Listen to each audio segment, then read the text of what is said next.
These are certainly the cleanest steps on Madison Avenue. That's how Mr. Day wants them kept. Good morning. Morning.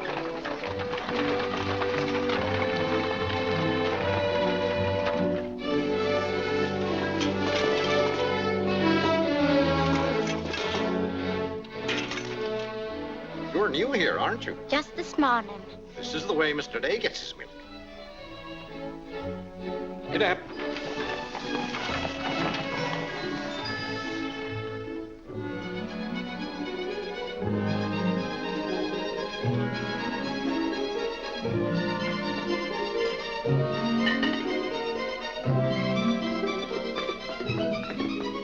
Annie, be careful of this dish. You could burn your hands. And keep the cover on till you're ready to serve them. Mr. Day likes his muffins hot. I'll do that.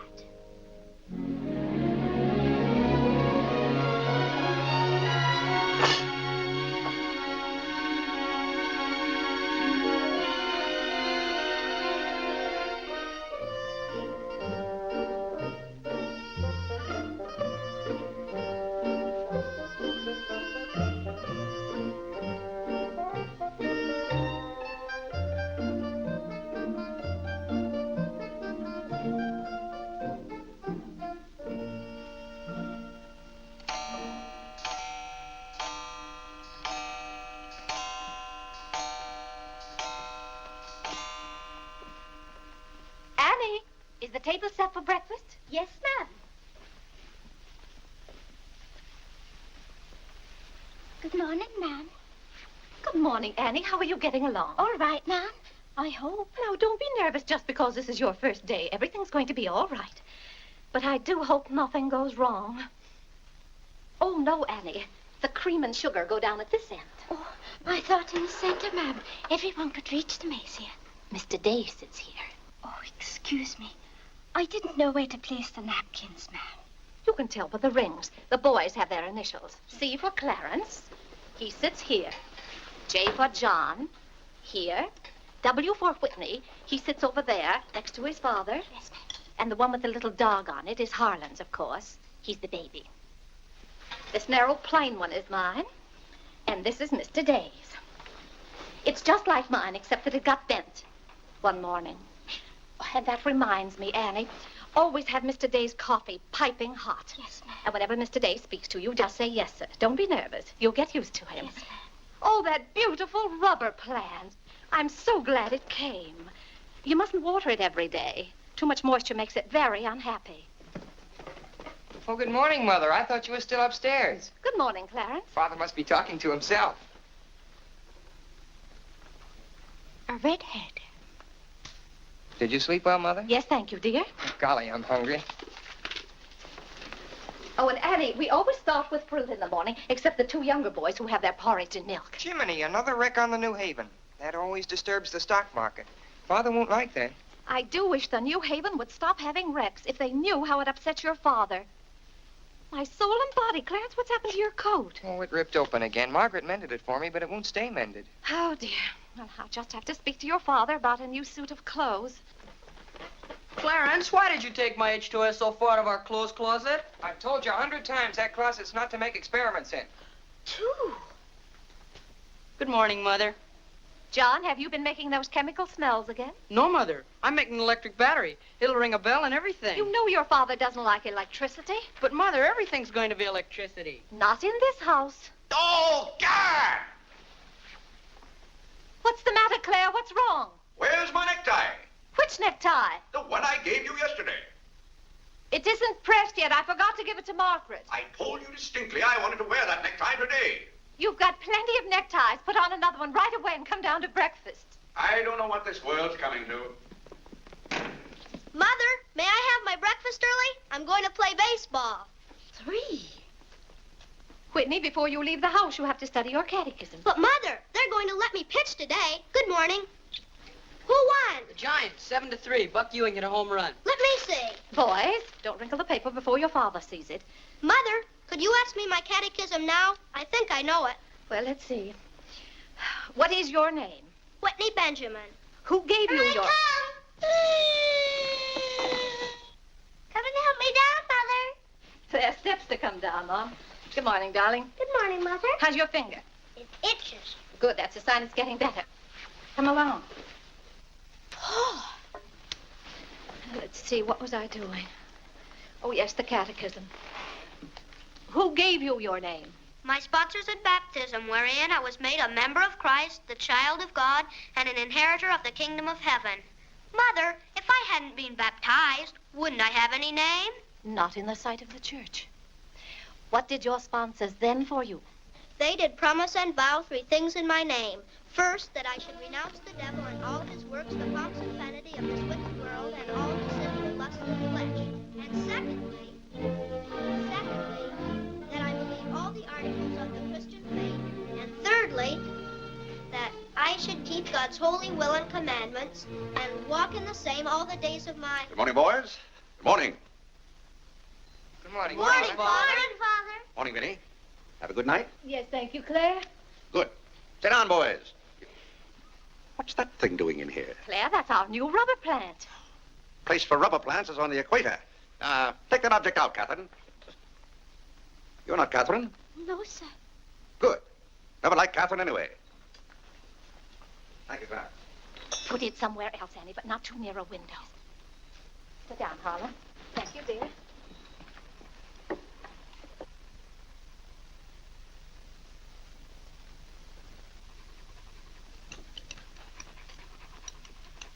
Where did that dog come from? She'll behave, Mother. I've talked to her. What did you say? Claire, that new suit looks very nice. You blasted tight. You put on a little weight, dear. I weigh just the same as I always have. Well, Clarence has just managed to ruin the only decent suit he has. I'm sorry, but I'm afraid he'll need a new suit of clothes. Vinny, Clarence has to learn not to be so hard on his clothes. But, Father, I When you thought... start in Yale in the fall, you'll be completely outfitted. But nothing this summer. Can't I have one of your old suits cut down for me? Every suit I own still has plenty of wear in it. I wear my clothes until they're worn out. Well, if you want your clothes worn out, Clarence can wear them out much faster than you can. Yes, and, Father, you never get a chance to wear yours out. Every time you get a new batch of clothes, Mother sends the old ones to the missionary barrel. I guess I'm just as good as any old missionary. Clarence, before you compare yourself to a missionary, remember the sacrifices they make. Oh, I don't know, Vinny. I think my clothes would look better on Clarence than on some Hottentot. Have that dark sack suit of mine cut down to fit you. Oh, thank you, Father. One of Father's suits. Thank you, sir. In return for that, Clarence, I want you to practice more often on your violin. Whitney, don't eat so fast. Well, Father, I'm going to pitch today. But before I go, I have to study my catechism. What do you bother with that for? Because if he doesn't know his catechism, he can't be confirmed. But Vinny, Whitney's going to pitch today. He can be confirmed any old time. Claire, sometimes it seems to me you don't care whether your children get to heaven or not. Oh, Whitney will get to heaven all right. I'll be there before you are, Whitney. I'll see that you get in.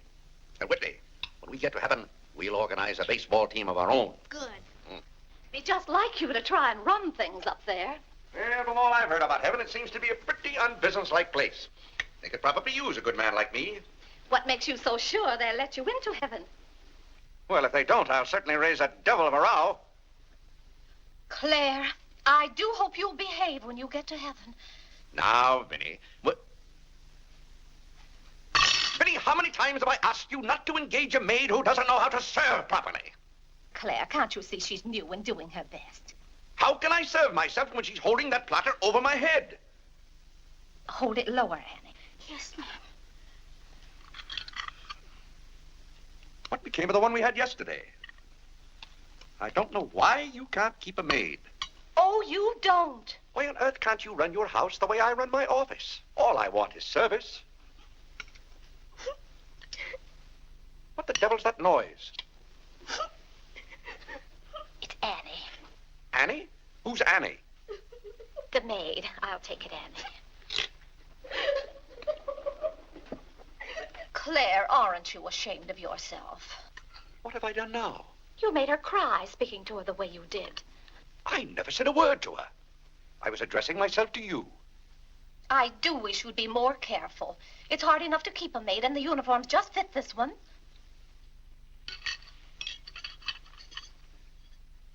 What's the matter, Claire? What's wrong?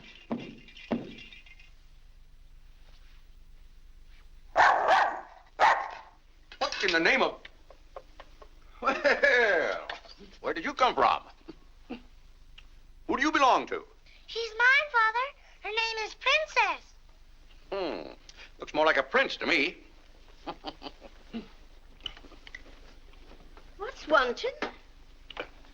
Margaret, this bacon's good. Oh, Well, it's good. yes, sir. Harlan, how's that finger? Come here, let me see it. Yes, Father. Ah, yes, that's healing nicely. I guess you'll know the next time that cats don't like to be hugged. It's all right to stroke them, but don't squeeze them. Now go back and finish your oatmeal. I don't like oatmeal, Go on and finish it. It's good for you. but I don't like it. I'll tell you what you like and what you don't like. You're not old enough to know about such things. You've no business not to like oatmeal. It's good. I hate it. That's enough. We won't discuss it. Eat that oatmeal at once.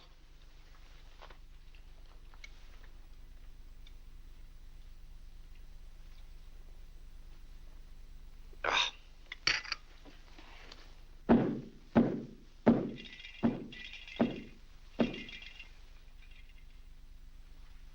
John, that letter's for your mother. I finished my oatmeal, Father. May I be excused? Yes, Whitney, you may go. It's a good game. I will. Whitney? Yes, Mother. My catechism. Never mind this morning, darling. Run along. Thank you, Mother. What's wanted? Margaret, what is this? Coffee, sir. It is not coffee.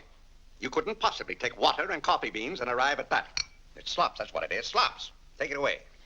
I come down to this table every morning hungry. Well, if you're hungry, Claire, why aren't you eating your breakfast? I am. Aunt Judith wants me to come up and visit her. Now, Vinny, I want no more relatives in this house. We are going to live here by ourselves, in peace and comfort. Claire, I was saying Aunt Judith wants me to visit her. Oh. Eat your oatmeal, dear. Well, what on earth is this? Dear friend Day, we are assigning you the exclusive rights to Staten Island for selling the Gem Home Pop-Up of popcorn. I think that's for me, Father. But then why isn't it addressed to Clarence Day, Jr.? Oh, it is. I wouldn't get mixed up in popcorn, Clarence. It's too indigestible. Confound it, another wreck on the New Haven. If you please, ma'am, there's $1 due on a package. It's from Lewis and Conger's. Oh, yes, those kitchen knives I ordered. Make a memorandum of that, Vinny. $1 and whatever it was for. Of course, Claire. I must have a record of what is spent running this house. I've never understood what good a record is after the money's gone. There's just $1, Margaret. Vinny, this house must be run on a business basis. Of course, dear. That's what the household accounts are for. Oh, Claire, it's 8:30. You don't want to be late at the office. Plenty of time. Annie, clear the table now. Yes, ma'am, I'll do that. Clarence, John, Yes, Mother? you boys go up and move the small bureau from my room into yours. Who's coming? Cousin Cora, and she's bringing a friend with her, a young girl. A girl? You'll have to help entertain her, Clarence. Oh, Mother, do I have to? Wait till Father finds out we've got visitors. There'll be a rumpus. John, don't criticize your father. He's very hospitable. After he gets used to the idea. I like coffee, I like tea, I like the girls, and the girls like me. Well, I don't like girls, and they don't like me. Oh, God! Go on, boys, go on. What's the matter, Claire? What's wrong? How did that get in this room? Now, Claire, how was the new maid to know? Well, keep that abomination out of here. All right, I'll take it. Oh, Claire, dear, I'm afraid I'm going to need some more money. You were complaining about the coffee this morning. Well, that nice French drip coffee pot is broken, and you know how it got broken. Never mind that, Vinny. As I remember, that coffee pot cost $5 and something. I'll give you $6. When you get it, Vinny, enter the exact amount in the ledger. Of course, Claire. We can't go on month after month having the household accounts in such a mess. No, and I've thought of a system that will make my bookkeeping perfect. Well, I'm certainly relieved to hear that. All we have to do is open charge accounts everywhere, and the stores will do my bookkeeping for me. Now, wait a minute, Vinny. Then, when the bills come in, you'd know exactly where your money had gone. Yes, I certainly would. Vinny, we get enough bills as it is. Claire, dear, don't you hate those arguments we have every month? I certainly do. Not to have those, I should think, would be worth something to you. Well, I'll open an account at Lewis and Conger's and one at McCreary's to start with. Thank you, Claire. We'll see how it works out. Thank you. Oh, the rector's coming to tea today. The rector? Well, I'm glad you warned me. I'll go to the club. Don't expect me home until dinner time. Claire, dear, I do wish you'd take a little more interest in the church. Getting me into heaven is your business, Vinny. If there's anything wrong with my ticket when I get there, you can fix it up. Everybody loves you so much, I'm sure God must too. I'll do my best, Claire. It wouldn't be heaven without you. If you're there, Vinny, I'll manage to get in some way, even if I have to climb the fence. Sweet Marie, come to me, sweet Marie. Margaret, Margaret. Oh, Gad! What's the matter, Claire? What's wrong? Why did God make so many dumb fools and Democrats? Oh, politics. Yes, but it's taking the bread out of our mouths. Huh. Honest Hugh Grant. Honest, bah. Fine mayor you've turned out to be. If you can't run this city without raising taxes every 5 minutes, you'd better get out. Let someone who can. Richard Croker's running this town, and you're just his cat's paw. Tell me this. Are these increased taxes going into public improvements, or are they going into graft? Answer me that honestly if you can, Mr. Honest Hugh Grant. You can't. I thought so. Bah! Don't order dinner. You were elected to office on the promise that you would put an end to all this thievery and corruption. Have you put an end to it? No. You've encouraged it. Every day there's some new raid on the public treasury. If you don't stop plundering the pocketbooks of the good citizens of New York, we're going to throw you and your boodle board of aldermen out of office. I'm warning you for the last time. It's robbery. That's what it is. Highway robbery. Annie. If you think we're going to submit to this... Take this fresh cup of coffee in to Mr. Day. Tell you, sir. But Mr. Day's Real got a estate owners visitor. of New York City are not going to tolerate these conditions any Nonsense. longer. Run along in now. We pay you a good round sum to watch after our interests, and all we get is inefficiency. I know you're an nincompoop, and I strongly suspect you of being a scalawag. You're not going to escape your legal responsibilities. Legal responsibilities? By gad, I mean criminal responsibilities. Don't think for 1 minute we're going to let you escape. We're going to throw you into jail.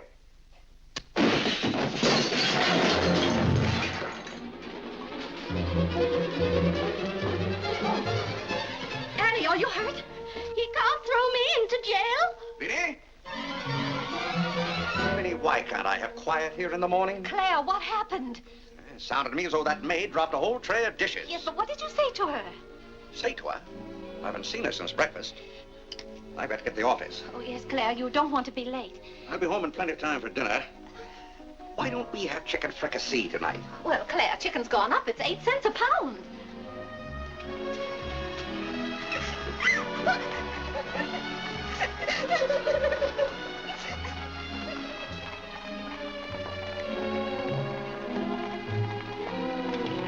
Where the devil's she going, dressed up like that? Claire, you've done it again. How could you? Could I what? Can't you see she's leaving? Dear, I've no time to engage a new maid. We'll have to have dinner out. Dinner out? Nonsense. I'll engage a new maid myself. Claire, you can't. She has to fit the uniforms. I'll have one here in an hour. Goodbye, dear. Bye, Claire. Good morning, Mr. Day. On your way to the office? Yes, Terence. Good morning. Mrs. Day? Good morning, Mr. Day. Jim.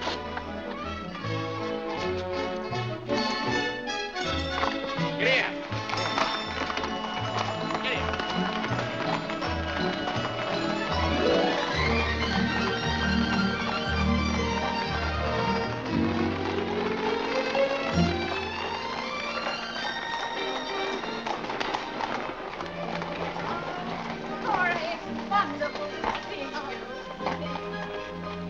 Oh, Vinny, I declare you're getting younger and prettier every year. Oh, this is Mary Skinner. Aunt Skinner's daughter. My goodness, I never would have known you.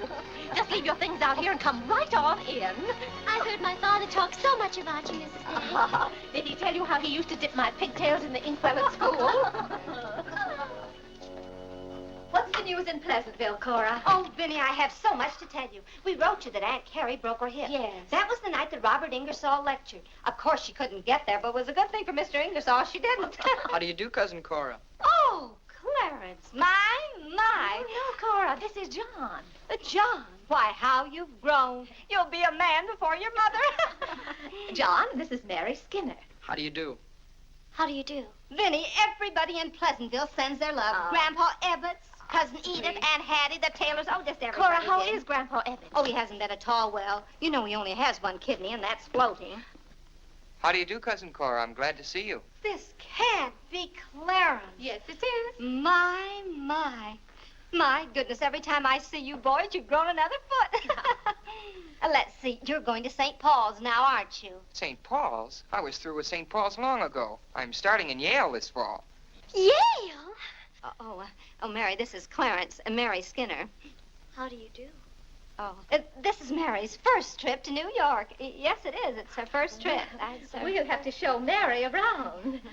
Oh, I tell you, I'll ask Mr. Day to take us all to Delmonico's for dinner tonight. Delmonico's? Think of that, Mary, Delmonico's. And Cousin Clara's such a wonderful host. Well, I know you girls want to freshen up, so come upstairs. Clarence, get their bags. I've given you girls Clarence's room, but he didn't know about it until Now, this Vinny, morning. I don't want you to He give hasn't us a moved his thought. things Don't out you yet. bother about us But for that doesn't 1 make any minute. John, get their old bags. We can just take care of ourselves.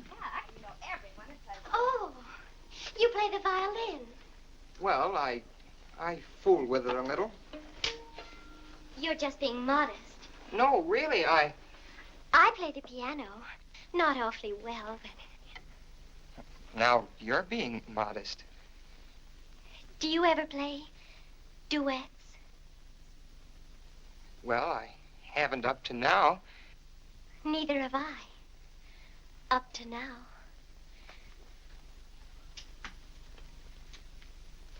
Cora didn't tell me about you. I never met a Yale man before.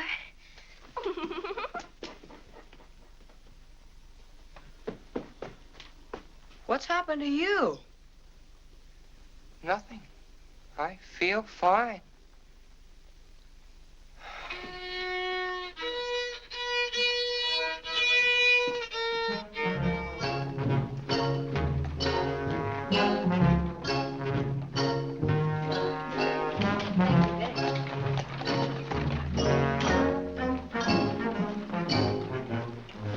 Where do you keep them?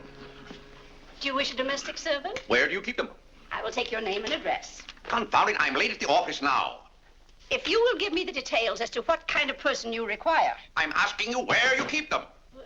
Why, the girls are in there, but clients are not allowed in that room. If you will tell me the kind of a position you wish to have filled, I will be very glad to...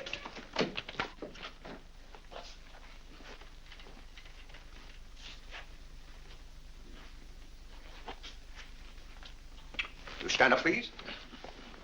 Sir, this is quite against the rules. I must know what you want the girl for. I'll take that one. What's your name?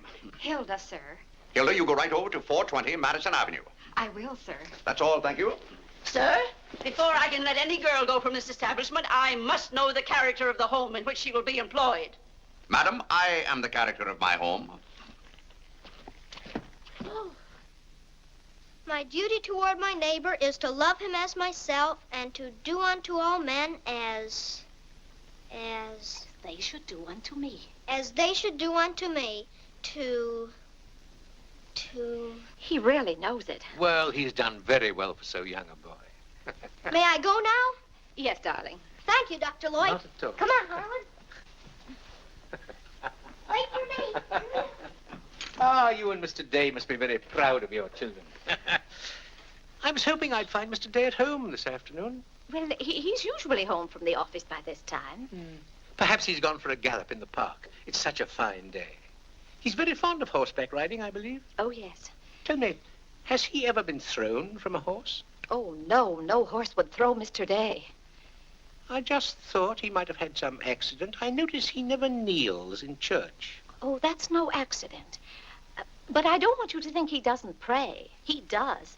Why, sometimes you can hear him all over the house. But he never kneels. Ah, perhaps that's Mr. Day now. I hardly think so. Oh, the devil, I forgot. Claire, you're just in time for tea. I'll send for some hot water. How are you, Dr. Lloyd? It's a great pleasure to have a visit with you, Mr. Day. Mother, Are they back yet? No, Clarence, no. Except for a brief glimpse on the Sabbath, I don't see much of you. Well, Claire, did you have a busy day at the office? Devilishly busy. Claire. A very busy day. Tired out. How a man can get tired just sitting at a desk all day, I don't know. I suppose Wall Street is just as much a mystery to you as it is to me, Dr. Lloyd. No, it's all very clear to me. My mind often goes to the businessman. The picture I'm most fond of is when I envision him at the close of the day's work. I see him pausing in his toil, and it comes over him that all those figures of profit and loss are without importance or consequence. Vanity and dust. Well, I'll be... Claire? Yes, ma'am. Delia, some more hot water, please. Yes, ma'am. Who's that? The new maid. Where's the one I sent this morning? The uniform didn't fit. I like the one I picked out better. Claire, Dr. Lloyd wants to tell us about the plans for the new edifice. The new what? The new church. You knew we were planning to build a new church. Of course, we're going to have to raise a large sum of money. Well, personally, I'm against the church hopping, skipping, and jumping all over the town. So any contribution I make will have to be a small one. The amount everyone is to subscribe has already been decided. Who decided it? After considerable thought, we voted that our supporting members should each contribute a sum equal to the cost of their pew. I paid $5,000 for my pew. Yes, Claire, that makes our contribution $5,000. That's robbery. Do you know what that pew was worth today? $3,000. That's what the last one sold for. I've taken a dead loss of $2,000 on that pew already. Frank Baggs sold me that pew when the market was at its peak. He knew when to get out. And I'm warning you, Vinny, if the market ever goes up, I'm going to unload that pew. Clarence Day, how can you speak of the temple of the Lord as though it was something to be bought and sold on Wall Street? Now, Mrs. Day, your husband is a practical man. We've had to be practical about the new church. We have all the facts and figures. Oh? What's the property worth where we are now? Oh, let's see. Is it $40,000? I know the figure has a 4 in it. What's the new piece of property going to cost you? I think the figure I heard mentioned was $85,000. Or was it $185,000? Dr. Lloyd, you preach that someday we'll all have to answer to God. We shall indeed. Well, I hope God doesn't ask you any questions with figures in them. Mrs. Day is in the living room. Thank you. It's Cousin Cora. Hmm? She's passing through town. Oh. Well. Oh, hello. Hello. Hello. Thank you for helping me. Come, Mary. Oh, Vinny, what a day. We've been in every shop in town. Why, Cousin Claire. Cora! My. You're as welcome as the flowers in May. This is Mary Skinner, Mr. Day. How do you do? I've been telling Mary all about you. She's been dying to meet you. Well, Dr. Lloyd, I want you to meet my favorite cousin, Miss Cartwright. How do you do? And this is Mary Skinner. Miss Skinner, Dr. Lloyd. How do you do? How do you do? This seems to be a family reunion. I'll just run along. goodbye, Dr. Lloyd. Goodbye, Miss Cartwright. goodbye. Goodbye. Oh, Clarence, you haven't said how do you do to Dr. Lloyd. Goodbye, Dr. Lloyd. Goodbye, everybody. I'll go to the door with you, Dr. Thank you, Lloyd. and thank you so much for the tea. Those muffins were delicious. And the... Who did you say this pretty little girl is? She said Skinner's daughter. This is Mary's first trip to New York. Oh, sit down, sit down. Have some tea. We had tea downtown. Oh, never mind then. Delia. Delia, sit down, sit down. Even if you have had tea, you can stay and visit for a while. As a matter of fact, why don't you both stay to dinner? That's all arranged, Claire. Cora and Mary are going to have dinner with us. Fine, fine. Of course, you'll just have to take potluck. Well, I'd hardly call it pot. Claire, did you know the girls are going to visit Aunt Judith in Springfield for a whole month? Fine. Now, how long are you going to be in New York, Cora? All week. Splendid. We'd hope to see something of you. Well, you certainly will. Cora, did you find anything you wanted in the shop? Oh, I can't wait to show you. Oh, but I'm afraid some of these packages can't be opened in front of Cousin Claire. Shall I leave the room?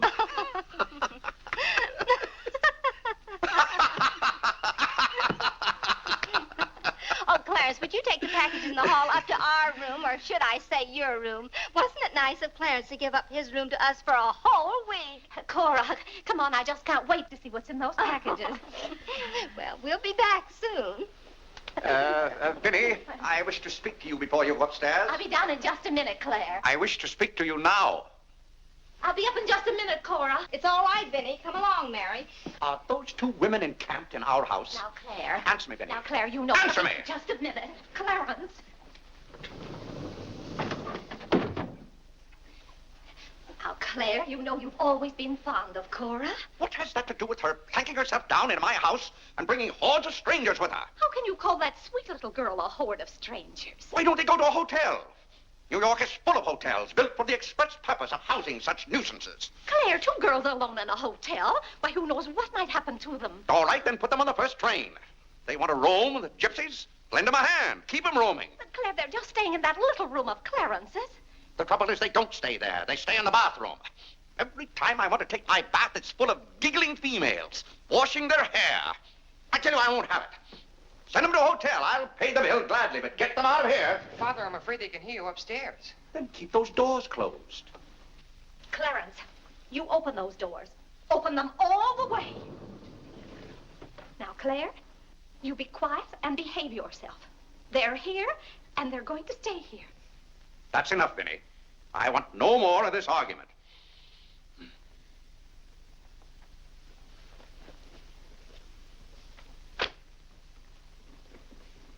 Oh, what I don't understand is why this swarm of locusts always descends on us without any warning. Oh, thunder.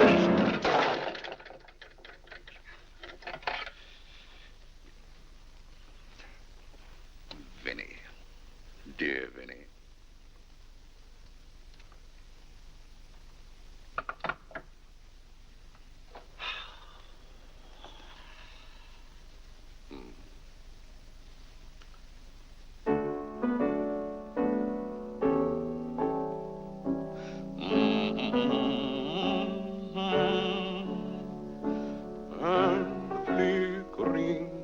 Shadows softly come and go. Oh, my heart, be weary. Father, may I go along with the rest of you to Delmonico's? What's that, Delmonico's? You're taking Mother, Cousin Cora, and Miss Skinner to Delmonico's for dinner tonight. Oh, Gad! I won't have it. I won't have it. I will not have my life arranged for me. I bought this house for my own comfort. I will not submit myself to this indignity. Now, Claire, what's the matter? I won't stand it. By heaven, I won't stand it. Clarence. Do I understand that I am not permitted to have dinner in my own home? Oh, Claire, a little change will do you good. I have a home to have dinner in, and any time I can't have dinner at home, this house is for sale. Well, Claire, you can't have dinner here tonight because it isn't ordered. And besides, Cora and Mary want to see something of New York.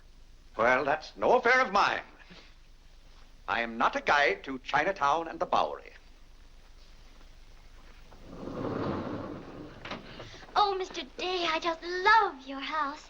I could live here forever.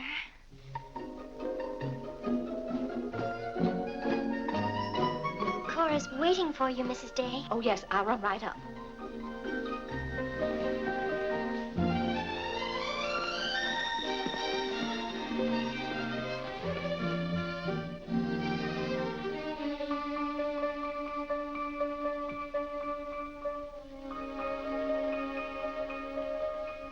I'm glad you like our house, Miss Skinner. I like it very much, Mr. Day. Praise from a stranger is approbation indeed. At home, our living room is green.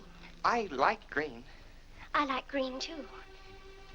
Red's my favorite color.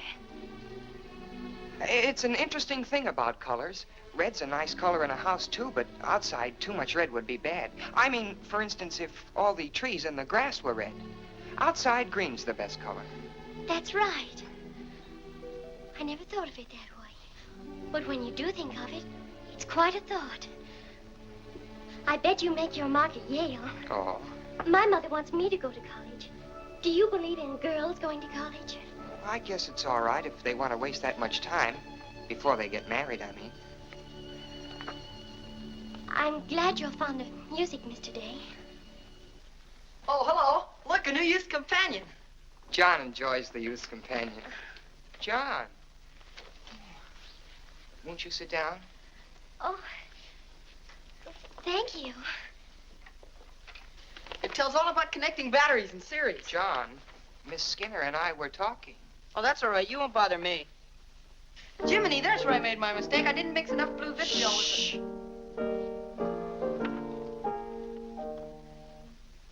Oh, don't stop. Can you play that? I'm afraid not. Can you play Sweet Genevieve? That's my favorite. Not without my music. Hymns are nice, don't you think? I like this one.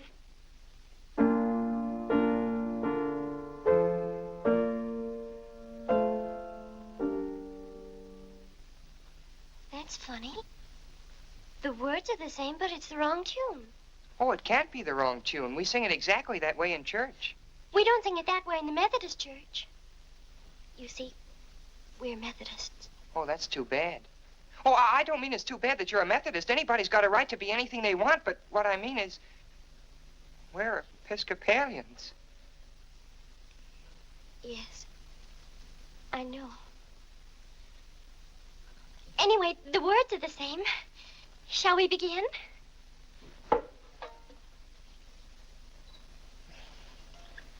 Now.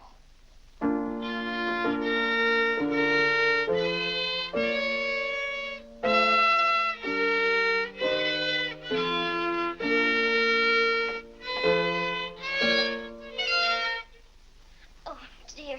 Well, what's wrong? Shall we try again?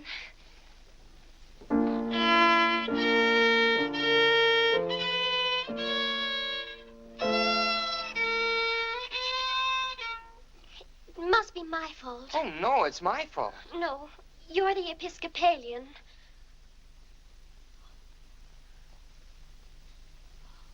I just remembered something. My father was an Episcopalian. He was baptized an Episcopalian. He was an Episcopalian right up to the time he married my mother. She was the Methodist. Oh. Oh, well, let's try it again then.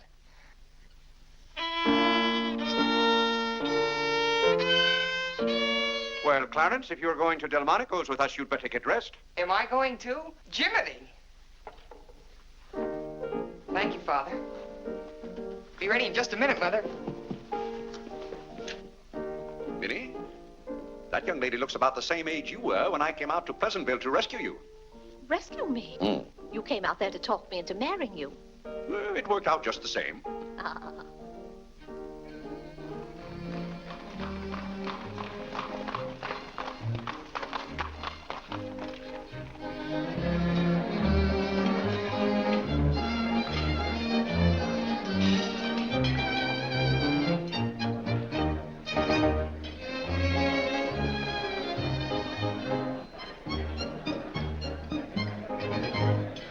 L'addition, François. Oui, monsieur, tout de suite.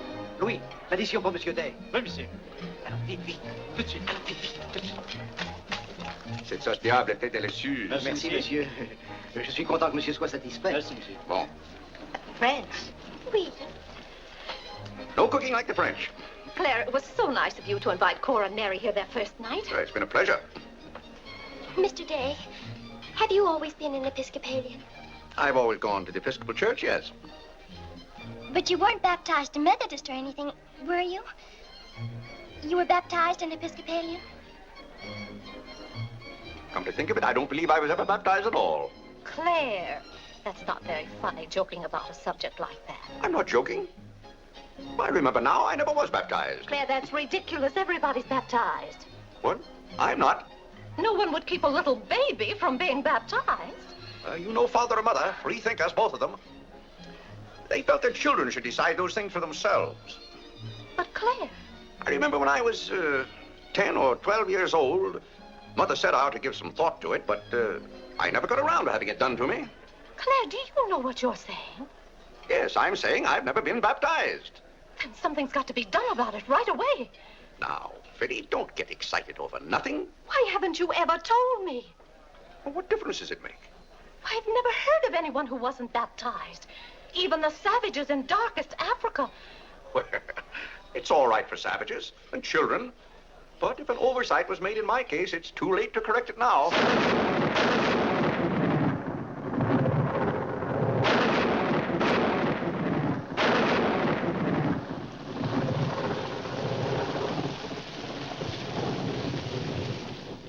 What if you're not baptized? You're not a Christian. Why, confound it, of course I'm a Christian. A mighty good Christian, too. A lot better Christian than those psalm singers in church. But you can't be if you won't be baptized. I won't be baptized, and I will be a Christian. I'll be a Christian in my own way. Claire, don't you want to meet us all in heaven? Of course. And I'm going to. But you can't go to heaven if you're not baptized. Ah, that's a lot of falderall. Clarence Day, don't you blaspheme like that. You're coming to church with me before you go to the office in the morning and be baptized then and there. Vinny, don't be ridiculous. If you think I'm going to stand there and let Dr. Lloyd splash water on me at my age, you're mistaken. No, I'm sleepy. Good night, Vinny.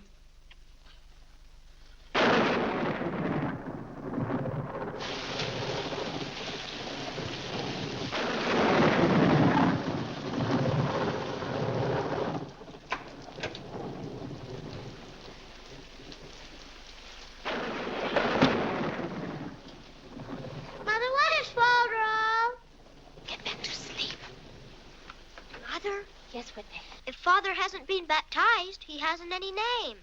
In the sight of the church, he hasn't any name. That's right. Maybe we're not even married.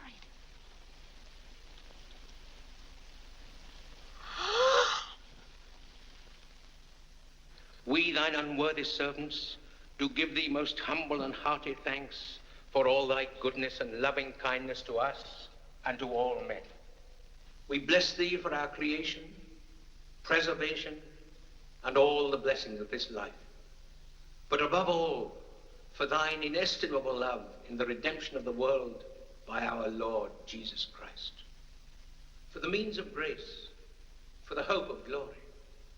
And we beseech thee, give us that due sense of all thy mercies, that our hearts may be unfeignedly thankful, and that we show forth thy praise, not only with our lips, but with our lives, by giving up ourselves to thy service, and by walking before thee in holiness and says all our days. Through Jesus Christ our Lord, to whom, with thee, and the Holy Ghost, be all honor and glory, world without end. Amen. The grace of our Lord Jesus Christ, and the love of God, and the fellowship of the Holy Ghost be with us all evermore. Amen. Amen.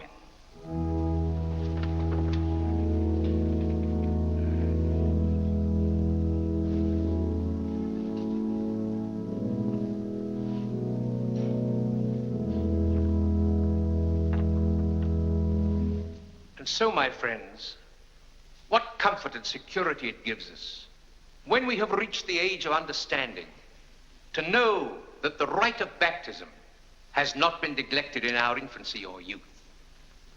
Can you imagine any man who has reached maturity with the knowledge that he had never been baptized, failing to hasten to the holy font that his soul might be saved? As it says in the baptismal office, except a man be born of water and of the Spirit, he cannot enter into the kingdom of God. He that believeth and is baptized shall be saved, but he that believeth not shall be damned. What's that fellow up to? He can't be. Which also showeth us the great benefit we reap thereby. He that is baptized showeth great benefit. But he that believeth not cannot enter into the kingdom of God. Says, for the promise is to you and to your children. Doubt ye not, therefore, but earnestly believe.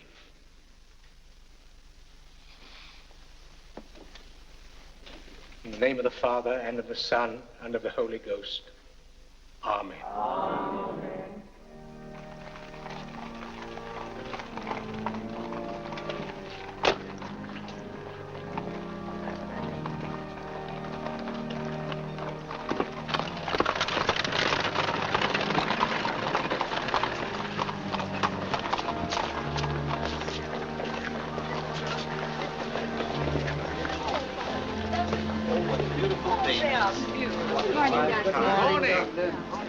This is William Tyler Wickersham.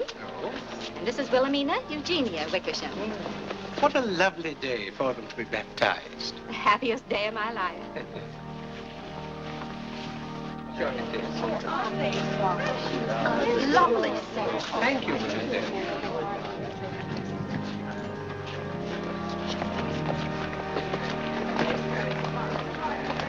Claire, you know I didn't ask Dr. Lloyd to do that. You must have said something. Well, I had to find out from him if we were really married. I am married and I'm not baptized. And as far as I'm concerned, the whole congregation can know it. They certainly know it now. That suits me. I don't go to church to be preached at as though I were some lost sheep. Claire, you don't seem to understand what the church is for. Minnie, if there's one place the church should leave alone, it's a man's soul.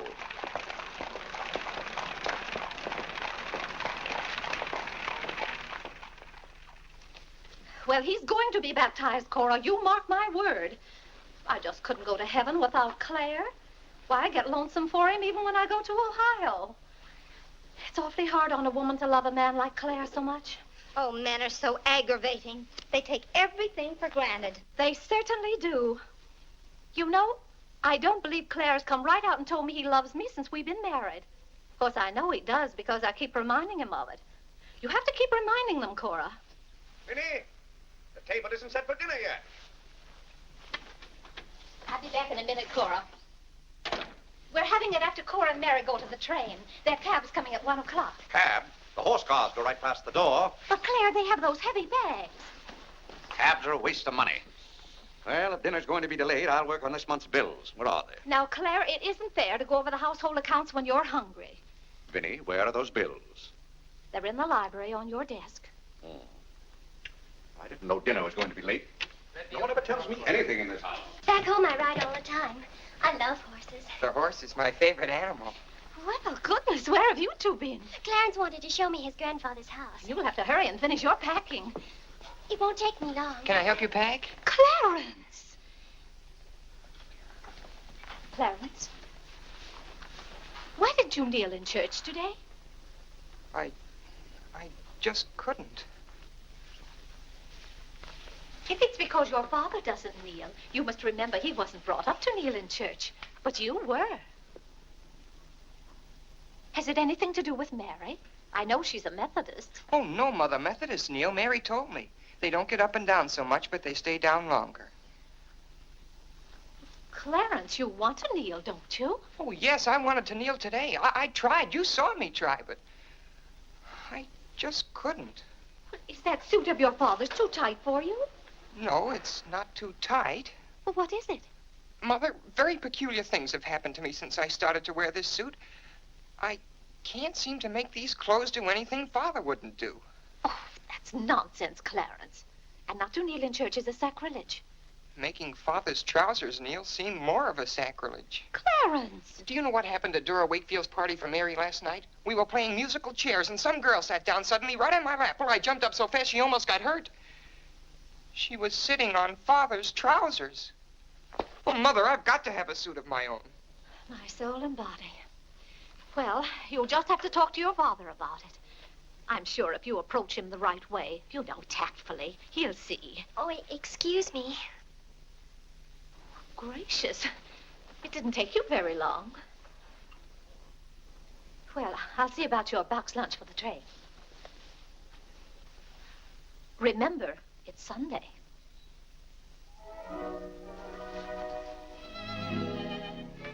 I was hoping we could have a few minutes together before you left. Cora had so much to do, I wanted to get out of her way.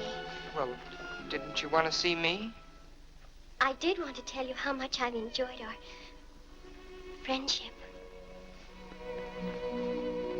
Oh, hello. Mother told us to sit in the living room till dinner's ready. Not on the best sofa. you ever been out on our porch? Oh, yes. Well, let me show it to you. It's awfully hard to grow up in a family with children. My, I've never known a week to pass so quickly. Why, Yes? Yes? You're going to write me when you get to Springfield, aren't you? Of course. If you write me first. But you'll have something to write about, your trip and Aunt Judith and how things are in Springfield. You write me as soon as you get there. Maybe I'll be too busy. Maybe I won't have time. Well, you find the time. Let's not have any nonsense about that. You'll write me first and you'll do it right away the first day. How do you know I'll take orders from you? Well, I'll show you. Give me your hand. Why should I? Give me your hand, confound it. What do you want with my hand? I just wanted it. What are you thinking about? I was just thinking. About what? I was hoping you'd write me first, because that would mean you liked me. Well, what's my writing first got to do with liking you? You do like me then. Of course I do. I like you better than any girl I ever met. But you don't like me well enough to write first. Well, I don't see how one thing's got anything to do with the other. But a girl can't write first because she's a girl. Well, that's nonsense. If a girl has something to write about and a fellow hasn't, there's no reason why she shouldn't write first. You know, the first few days I was here, you'd do anything for me. And then you changed. You used to be a lot of fun. Then all of a sudden you turned into an old sober sides. Why, you even dressed like an old sober sides. What's the matter? I just happened to remember something. What? Oh, I know. It's because this is the last time we'll be together. Mary, please. But, Clarence, we'll see each other in a month when I come back. Oh, Clarence, please write me first, because that'll show me how much you like me. Please. I'll show you how much I like you. Get up, get up! Oh, Mary, don't do that. Please don't do that. Now you'll think I'm just a bold and forward girl. Oh, no, it's not that. Was it because it's Sunday? No, it'd be the same any day. Oh! You just didn't want me sitting on your lap. Oh, it was nice of you to do it. It was nice of me, so you told me to get up. You just couldn't bear to have me sit there. Well, you needn't write me first. You needn't write me any letters at all, because I'll tear them up without opening them. I never want to see you again. Oh, Mary, listen to me. Mary, please. Oh, Mary.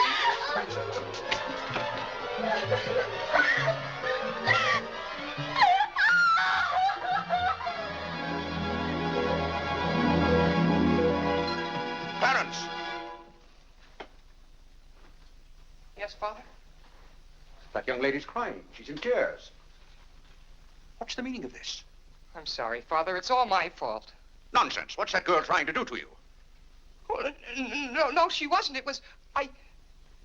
Well, whatever the quarrel was about, Clarence, I'm glad you held your own. Father, I have to have a new suit of clothes. You've got to give me the money for it.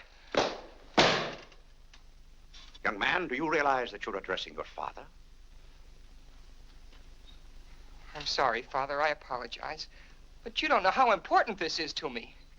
A new suit of clothes is so important. Oh, why should... Clarence, has your need for a new suit of clothes anything to do with that young lady? Yes, Father. Why, Clarence. Why, this comes as quite a shock to me. What does, Father? For you are being so grown up. Still, I might have known if you were going to college this fall. Yes, you're at the age when you'll be meeting girls. Clarence, there are things about women that I think you ought to know. Sit down.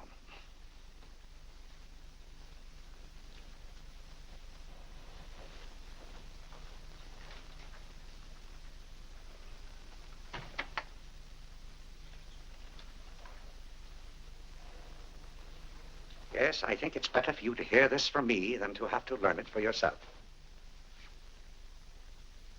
Clarence, women aren't the angels that you think they are. Well, now, first let me explain this to you. You see, Clarence, we men have to run this world, and it's not an easy job. It takes work, and it takes thinking. A man has to reason things out. Now, you take a woman. A woman thinks... No, I'm wrong right there. A woman doesn't think at all. She gets stirred up. And she gets stirred up over the most confounded things. Now, I love my wife just as much as any man, but that doesn't mean that I should stand for a lot of folderol. By gad, I won't stand for it. Stand for what, Father? That's the one thing I shall not submit myself to. Clarence, if a man thinks a certain thing is wrong, he shouldn't do it. If he thinks it's right, he should do it. Now, that has nothing to do with whether he loves his wife or not. Who says it has, Father? They do. Who, sir? Women. They get stirred up. And then they try to get you stirred up, too. But don't you let them do it, Clarence. Don't you let them do it. Now, if you can keep reason and logic in the argument, well, a man can hold his own, of course. But if they can switch you, pretty soon the argument's about whether you love them or not. I swear I don't know how they do it. But don't you let them, Clarence. Don't you let them. I see what you mean so far, Father. If you don't watch yourself, love can make you do a lot of things you don't want to do. Exactly. But if you do watch out and know just how to handle women, then you'll be all right. All a man has to do is be firm. You know how sometimes I have to be firm with your mother. Yes, but Father, what can you do when they cry? Well, that's quite a question. You just have to make them understand that what you're doing is for their good. I see. Now, Clarence, you know all about women.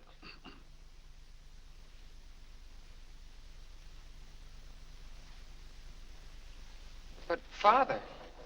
Yes, Clarence? I thought you were going to tell me about... About what? About women. Clarence, there are some things gentlemen don't discuss. I've told you all you need to know.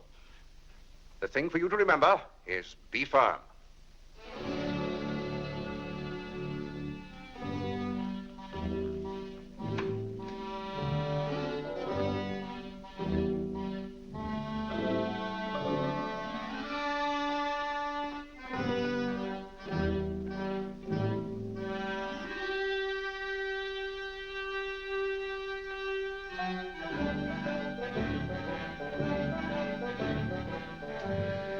Mary, when you get to Springfield, the very first thing you...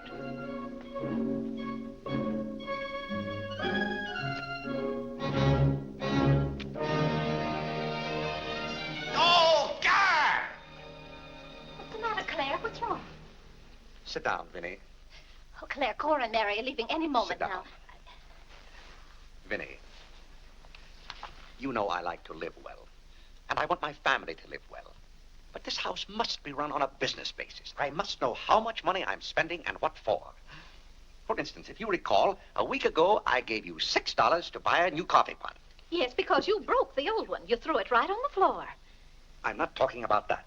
Now, I find here among my... It was a pity to break that nice coffee pot, Claire. It was imported from France, and that little shop has stopped selling them. But what has that They to... said the tariff wouldn't let them, and that's your fault because you're always voting to raise the tariff. The tariff protects America against cheap foreign labor. Now, this bill... The tariff does nothing but put up the prices, and that's hard on everybody, especially the farmer. Vinny, I wish to heaven you wouldn't talk about matters you don't know anything about. I do, too, know about them. Miss Gulick says that every intelligent woman should have some opinion Who, about... may I ask, is Miss Gulick? She's the current events woman I told you about, and the tickets are $1 every Tuesday. Do you mean to tell me that a pack of idle-minded females pay $1 apiece to hear another female gabble about the events of the day? Listen to me if you want to know anything about the events of the day. But you get so excited, Claire. And besides, Miss Gulick says that our president, whom you're always belittling, prays to God for guidance. Vinny, what happened to that $6? What $6? I gave you $6 to buy a new coffee pot. Now I find that you apparently got one at Lewis and Conger's and charged it. Here's the bill. One coffee pot, $5. So you owe me $1 and you can hand it right over. I'll do nothing of the kind. What did you do with that $6? Well, Claire, I can't tell you now, dear. Why didn't you ask me at the time? I give up. Wait a minute. I spent $4.50 for that new umbrella. Now we're getting somewhere. One umbrella, $4.50. And that must have been the week I paid Mrs. Tobin for 2 extra days washing. Mrs. Tobin. That's $2 more. $2. That makes $6.50, and that's another 50 cents you owe me. I don't owe you anything. What you owe me is an explanation of where my money's gone. I do the best I can to keep down expenses. You know yourself, Cousin Phoebe spends twice as much as we do. Don't talk to me about your cousin Phoebe. You talk about your own relatives enough. That's not fair, Vinny. When I talk about my relatives, I criticize them. I can't even speak of Cousin Phoebe. You can speak of her all you want to. But I won't have Cousin Phoebe or anyone else dictating to me how to run my house. I didn't say a word about her dictating. Claire, you know she isn't that. You said... Well, I don't know what you said now. You never stick to the point.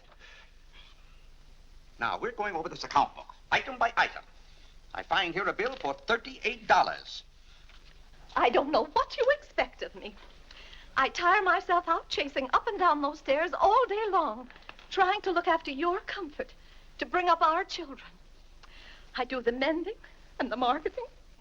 Now you want me to be an expert bookkeeper, too.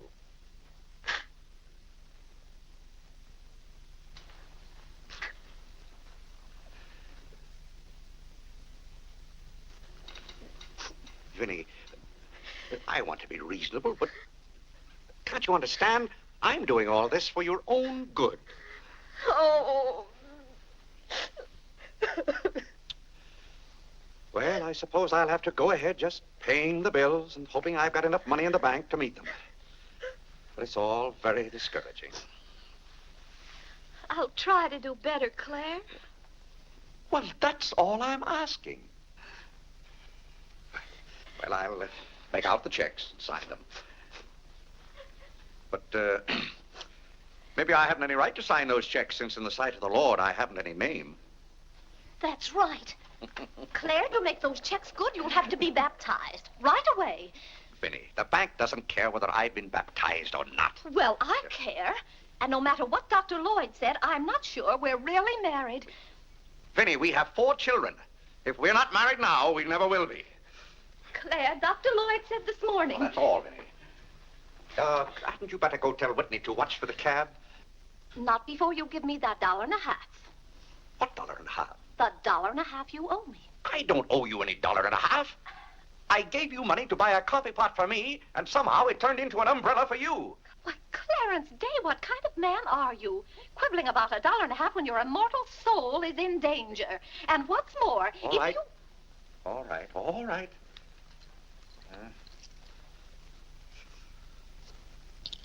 Thank you, Claire. Now the accounts are all straight again.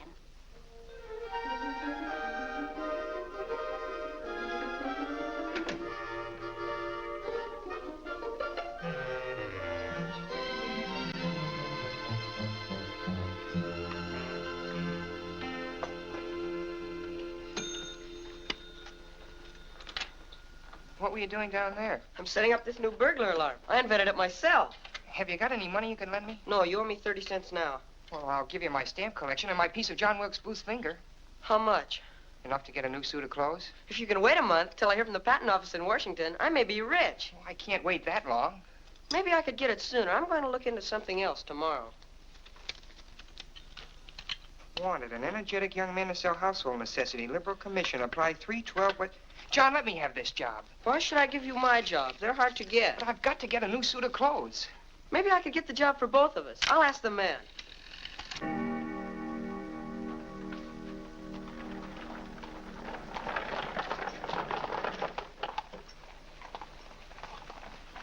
The cab's here, Father. Oh, thank you, Whitney. Vinny, Cora, the cab's here. John, go up and get their bags. Yes, sir. Here's the lunch for the train, sir. Take it out to the cab. Who's that one? It's Ellen. Delia left yesterday. I don't know where your mother finds them. Now, Vinny, don't you let Clara worry about us. We have plenty of time. Take the bags right on out, John. Yes, sir. Well, goodbye, Clarence. It was so nice to see you Goodbye, again. Cousin Cora. Goodbye, Whitney. Now, you be a good boy. Goodbye, Cousin Cora. Goodbye, Harlan. Goodbye. Keep out of mischief. Come along, everybody. Don't keep the cab waiting. Cabs cost money. If there's one thing Mr. Day can't stand, it's to keep a cab waiting. If there's any waiting to do, there's a waiting room at the Grand Central Depot just for that. Mary, aren't you even going to shake hands with me? I don't think I'd better. You may remember that when I get too close to you, you feel contaminated. Mary, you're going to write to me, aren't you? Are you going to write first? No, Mary. There are times when a man must be firm. Mary, Mother says you better hurry out before Father starts yelling. It's Sunday. Goodbye, John. I'm very happy to have made your acquaintance. Thank you. May I help you? No, thank you. Take care of yourself. Goodbye, Mr. Day. Goodbye, Mary. Goodbye, Mrs. Day. I've had a wonderful Goodbye, time. Mary. Bye-bye. Goodbye. Goodbye, Cousin Claire. Goodbye, Cora. Goodbye, Cora.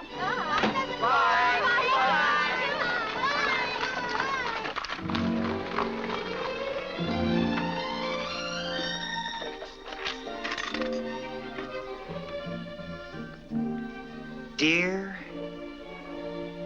Mary. My duty toward my neighbor is to love him as myself and to do to all men as I would they should do unto me. Has Father gone to the office yet? Come on, let's go to the ball field. I've got to guard this box till John comes back. It's his burglar alarm. It wouldn't work, so he fixed it. We're going to put it back in the dining room after Father goes to the office. Are there burglars around? Everywhere. Oh. To love, honor, and succor my father and my mother. Why do you have to learn that? Because if I don't, I'll go to hell. Father's going to hell. He is not. Yes, he is, because he isn't baptized. He'll go to hell and burn for 1,000 years. He won't. He won't. He'll be in a lake of fire and brimstone, and 1,000 devils with pitchforks will be poking at him. No, Mother, don't let me. Father will hear you. No, I don't. Oh, come on, ye faithful. Joyful triumphant. Oh, come on, ye faithful. That noise. Just singing, Father. You boys be quiet. You know your mother isn't feeling well. Yes, Father.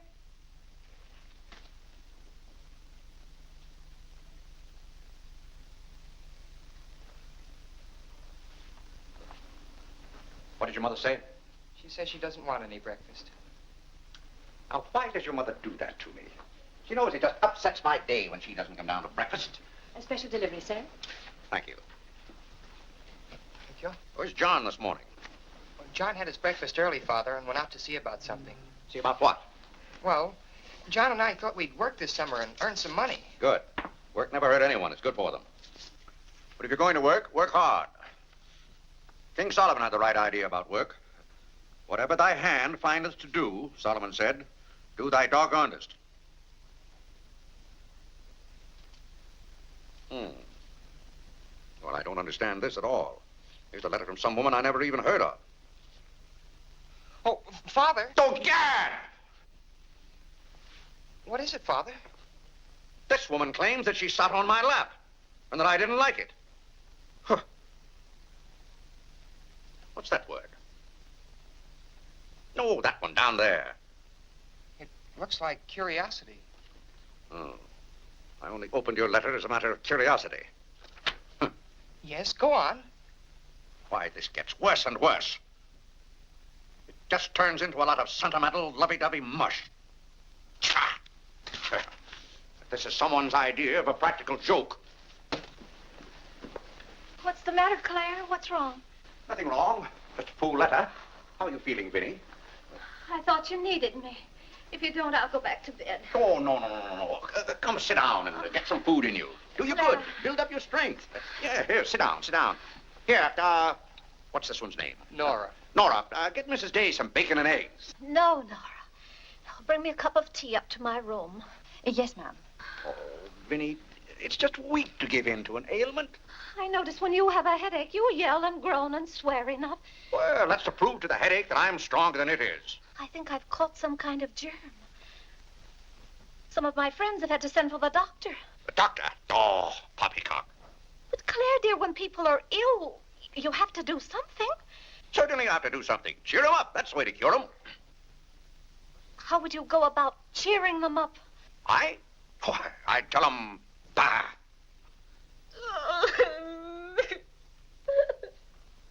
What have I done now? Oh, Claire, hush up.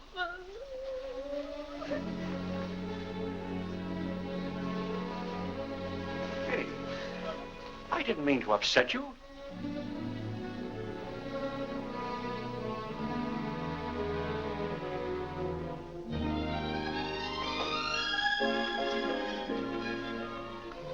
Dear Clarence.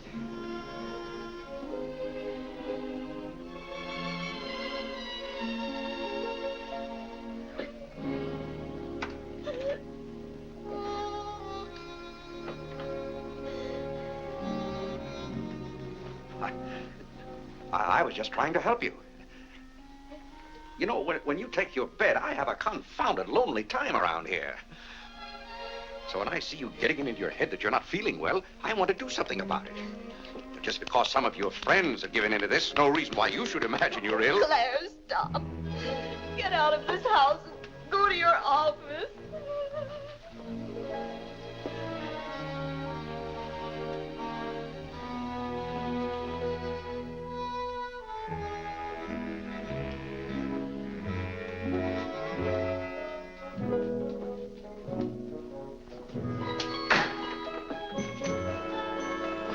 Did you get the job? Yes, for both of us. Look, I've got it with me. What is it? Medicine. Medicine? You took a job for us to go out and sell medicine? But it's wonderful medicine. Look what it cures. A sovereign cure for colds, coughs, catarrh, asthma, quinsy, and sore throat. Poor digestion, summer complaint, colic, dyspepsia, heartburn, and shortness of breath. Lumbago, rheumatism, heart disease, giddiness, and women's complaints. Nervous prostration, St. Vitus dance, jaundice, la grippe, proud flesh, pink eye, seasickness, and pimples. It's made from a secret formula known only to Dr. Bartlett. We get 25 cents commission on every bottle we sell, and he's giving us the territory of all Manhattan Island. Well, lots of fathers and mothers' friends have some of those diseases. Let's start out by calling on them. Yes. Oh, what if they ask us if we use it at our house? Oh, yes, it would be better if we could say we did. Excuse me? Oh, is that the tea for Mrs. Day? Yes. Well, I'll take it up to her. Thank you. Right away now, while it's hot. What's the matter with Mother? I don't know. She was just complaining.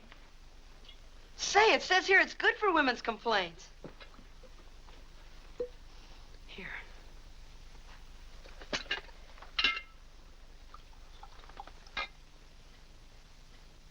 Yes, sir. Chesapeake and Ohio, an 8.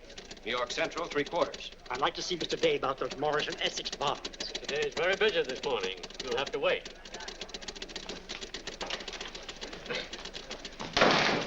Where's Father? Well, Master Whitney, have you come to pay us a visit? Where's Father? He's busy in his office with a customer. Master Whitney! But, Mr. Day, the president of the firm is... Father, you have to come home right away. What's the meaning of this? Who sent you down here? Your mother? No, sir. Mother's ill. She's terribly ill. Did the doctor send you for me? No, sir. It was Margaret. Margaret? Margaret says you're to come home right away and no nonsense. Perkins, go down and stop the first cab you see. A cab, sir? For you, Mr. Day? Yes, I want a cab, and no nonsense. Yes, sir. I'm sorry, Mr. Hopkins.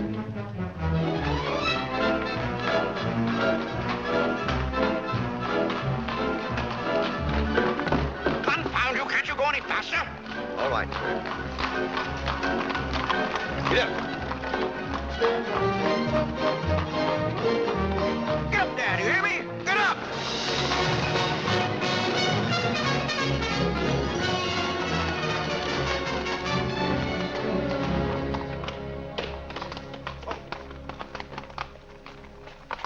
Oh, Doctor, how is Mrs. Day? She's a pretty sick woman. Oh, what's wrong with her? Well, do you know or don't you? What did Mrs. Day have for breakfast this morning? Not a thing. I tried to get her to eat something, and she wouldn't. I can't understand it. Understand what? These violent attacks of nausea. It's almost as though she were poisoned. Poisoned?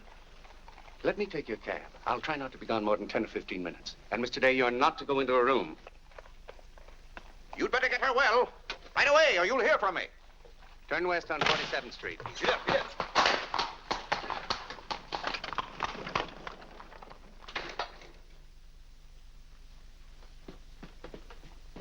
How is Mother? I don't know. Well, she better be good and sick, or Father may be mad at me for getting him up here. Especially in a cab. Has your father come? Yes, just now. Where are you going, Margaret? I have to go for the minister.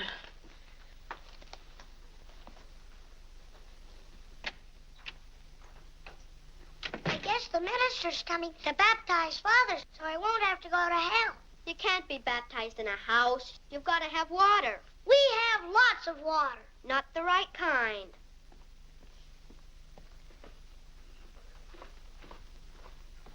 Is Mother better, Father? How can I tell? She wouldn't let me in the room with her. These confounded doctors never know what's the matter with anybody.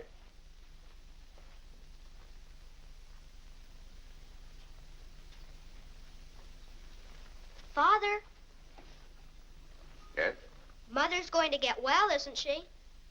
Of course she's going to get well. Father, may we come in? It's lonesome without Mother. Yes, it is, Harlan. It's lonesome. Come in, boys.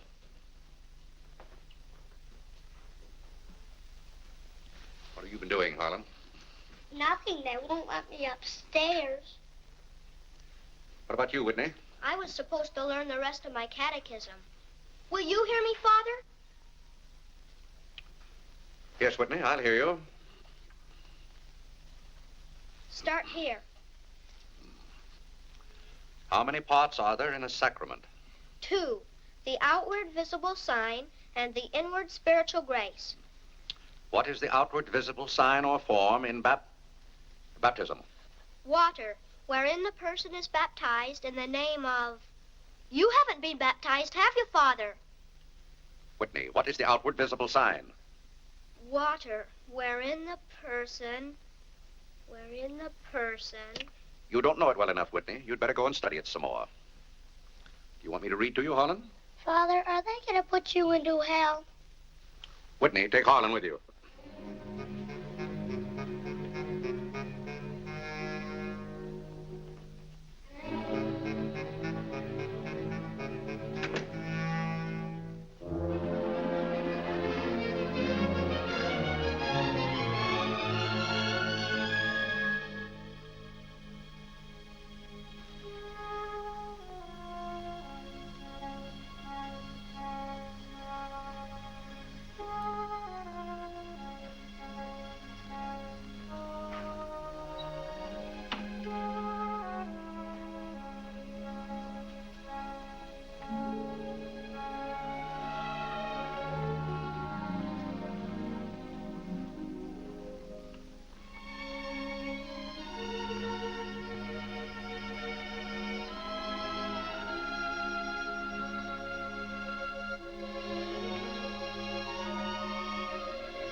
What's the world coming to?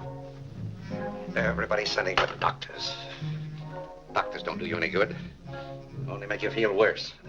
All poppycock.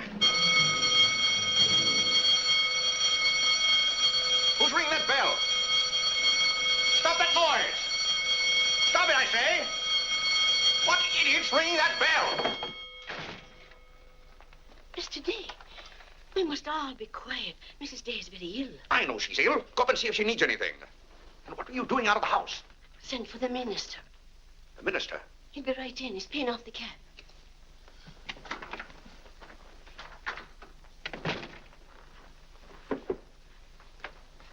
I was deeply shocked to learn the serious nature of Mrs. Day's illness.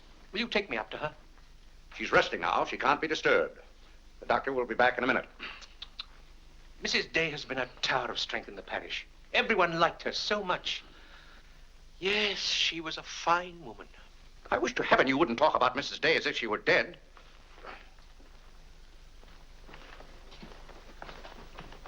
Is the doctor back yet?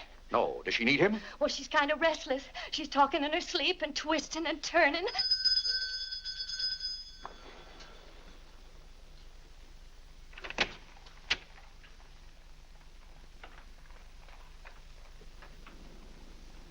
Well, Doctor, it seems to me that was a pretty long 10 minutes. See here, Mr. Day, if I'm to handle this case... How can you handle it if you're out of the house? Who is this? It's Dr. Summers.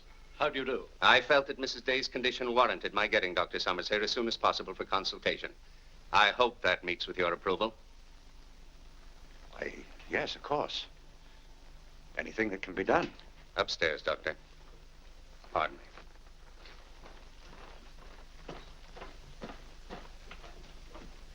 Mrs. Day is in good hands now, Mr. Day. There's nothing you and I can do at the moment to help. Dr. Lloyd. Yes? There's something that's troubling Mrs. Day's mind. Oh? I think you know what I refer to. Yes. You mean the fact that you've never been baptized? Yes, I gathered that you knew about it from your sermon last Sunday. But let's not get angry. I think something had better be done about it. Yes, Mr. Day? When the doctors get through up there, I want you to talk to Mrs. Day. I want you to tell her something. Why, I'd be glad to. You're just the man to do it. She shouldn't be upset about this. I want you to tell her that my being baptized would just be a lot of confounded nonsense. But, Mr. Day... No, she'd take your word on a thing like that. And we both must do everything we can to help her now. But the solution is so simple. It would take only your consent to be baptized. That's out of the question. And I'm surprised that a grown man like you would suggest such a thing.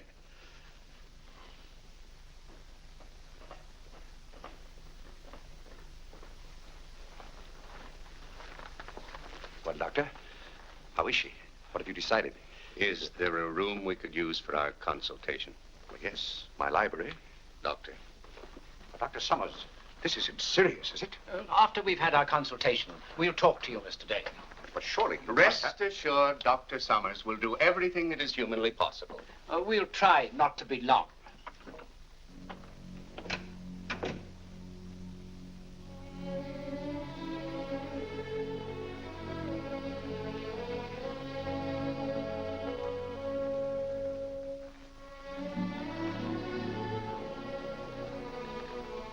Tell me, this Dr. Summers, he's very highly thought of, isn't he? Oh, yes. Well, if Vinny is seriously... If anyone could help her, he could. Don't you think? Very fine physician. But there is a greater help, ever present in the hour of need. Let us turn to him in prayer. Let us kneel and pray.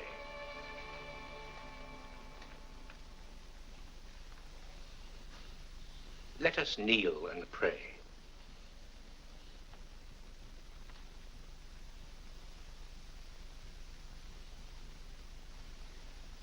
O Lord, look down from heaven. Behold, visit, and relieve this thy servant who is grieved with sickness. Have mercy on her, O Lord. Have mercy on this miserable sinner. Forgive her, and extend thy accustomed She's goodness. not a miserable sinner, and you know it. Oh, God! You know Vinny is not a miserable sinner. She's a fine woman. She shouldn't be made to suffer. It's got to stop, I tell you. It's got to stop. Have mercy, I say. Have mercy, I tell you. What's the matter, Claire? What's wrong? Vinny. Vinny, what are you doing down here? You shouldn't be out of bed. You get right back upstairs. I heard you call. Do you need me? Vinny, I know now how much I need you. Get well, Vinny. I'll be baptized. I promise. I'll be baptized. You will? I'll do anything. Oh, Claire. We'll go to Europe, just we two. You won't have to worry about the children or the household accounts. Or... Vinny. Don't worry, Mr. Day. She'll be all right now. Bless you for what you have done. What did I do? You promised to be baptized. I did? Oh, Gad!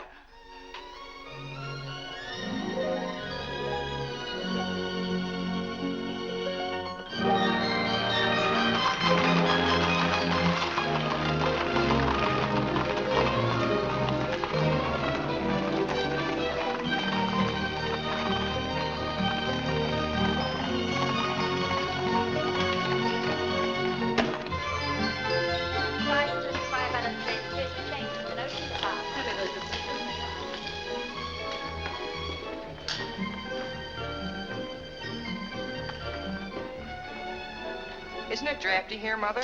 Shall I get your coat, Mother? The No, doctor said thank you you. mustn't take cold. I'm quite comfortable, thank you. Come on now, let's stay together. Holland, don't you get lost again. Aren't the hats lovely this year? Ostrich feathers.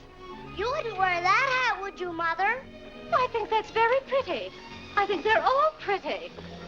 Oh, I do need some pink silk thread. Oh, isn't this applique beautiful? Just arrived from Paris, madam. It's charming. What are you looking for, Mother? Oh, I'm just shopping. I think I'll just take a plain one. But this is the very latest. We've only had them in a few days. Remember, Mother, this is your first day out. You mustn't get too tired. No, I'm saving myself, dear. I have to. Cousin Cora's coming tomorrow. She is? Does Father know about it? Not yet. Is Mary coming too? Yes, dear.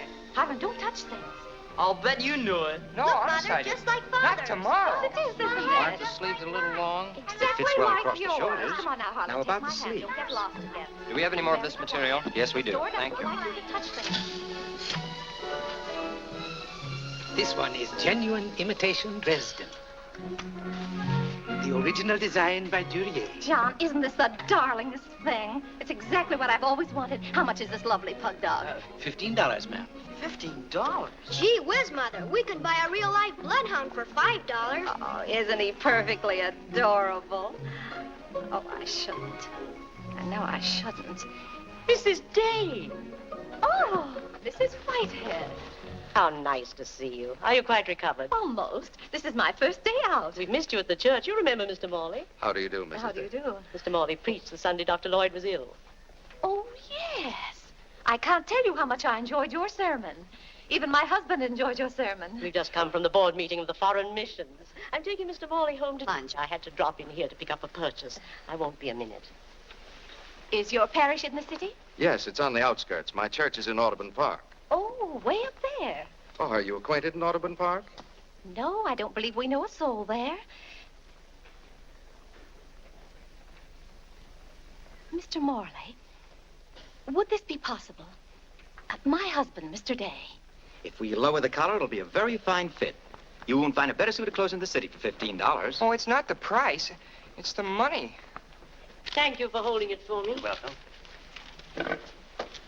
Goodbye, Mrs. Day. I hope we meet again soon. Goodbye. It was very pleasant meeting you again. I think it was divine providence. I shall be delighted to be of service. Goodbye, Mr. Morley. Goodbye. May I work it? Oh, no, it's against the rules.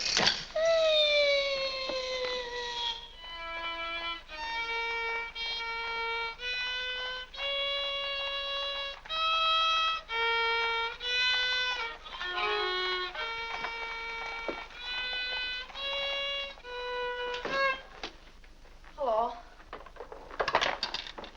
What did you bring home more medicine for? Dr. Bartlett paid us off, didn't he? Oh, yes. Oh, Jiminy, you scared me.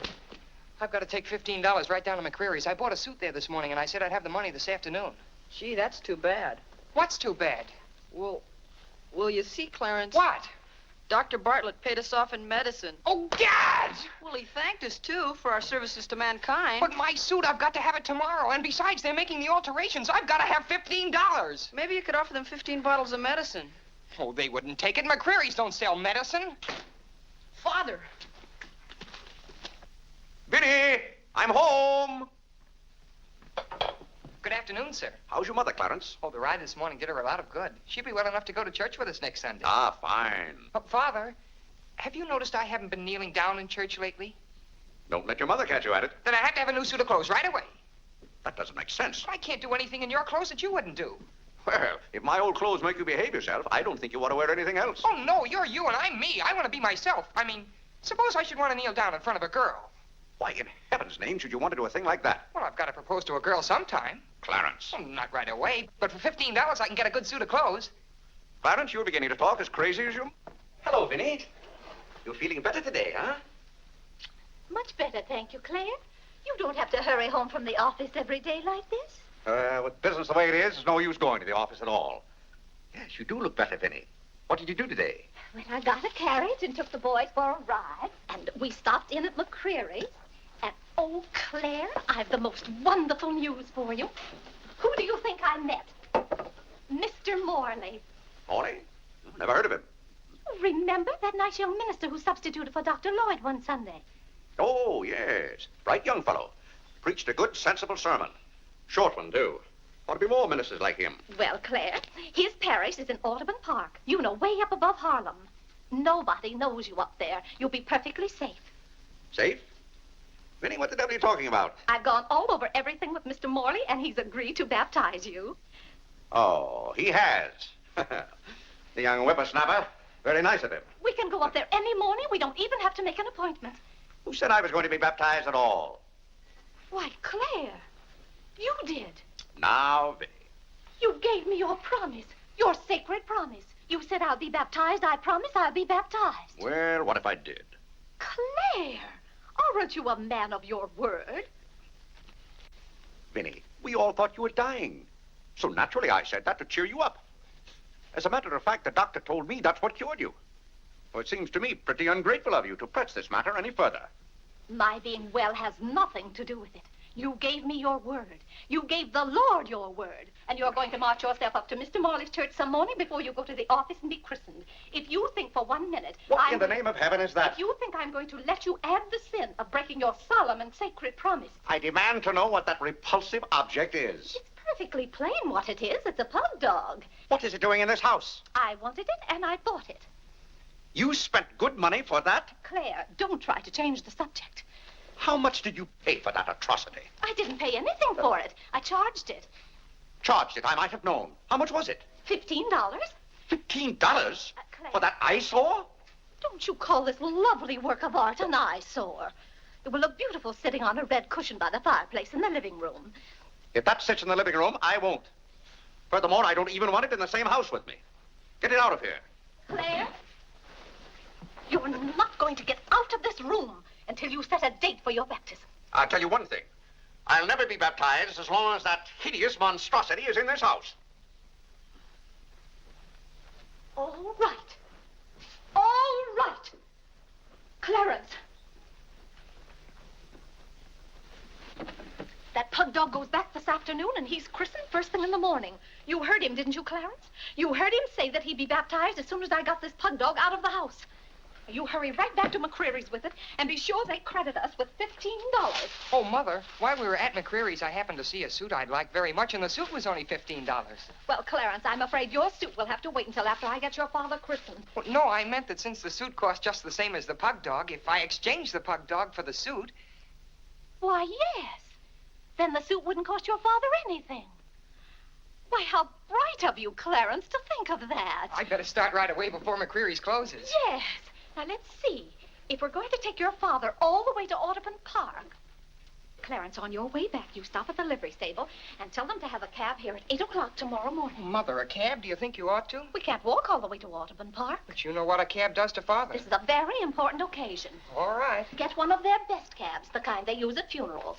Well, those cost $2 an hour, and if Father gets mad... Well, if your father starts to argue in the morning, you remember. Oh, he agreed to it. We both heard him.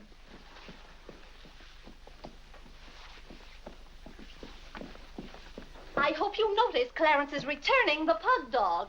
Well, that's a sign you're getting your faculties back. Don't dawdle, Clarence.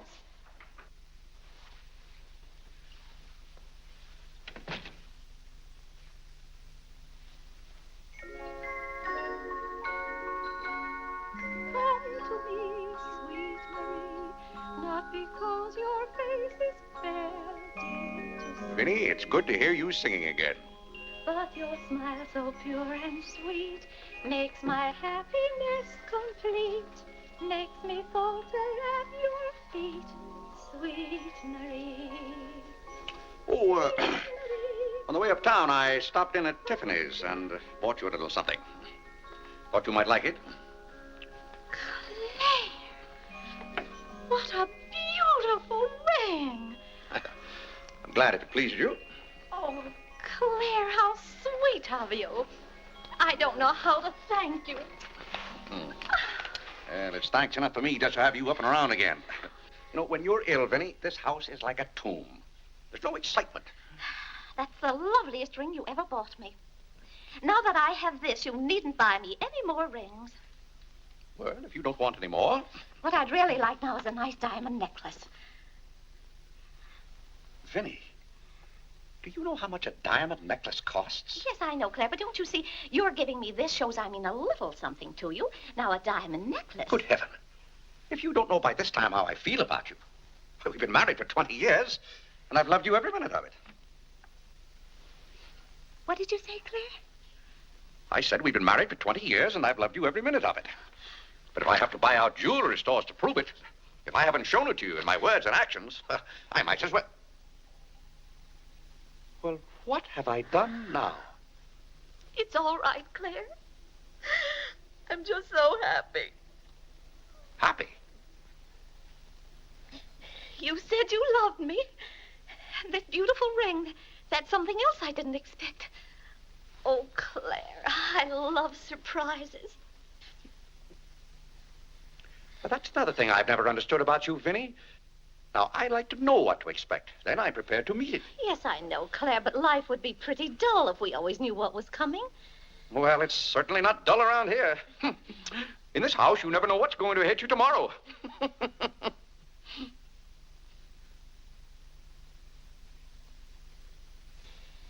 Every daisy in the dell knows my secret, knows it well, and yet I dare not tell thee, sweet Marie, sweet Marie, Sweet Marie, come to me, not because your face is fair, love to see. love to see. Every daisy in the dell knows my secret, knows it well, and yet I dare not tell, sweet Marie.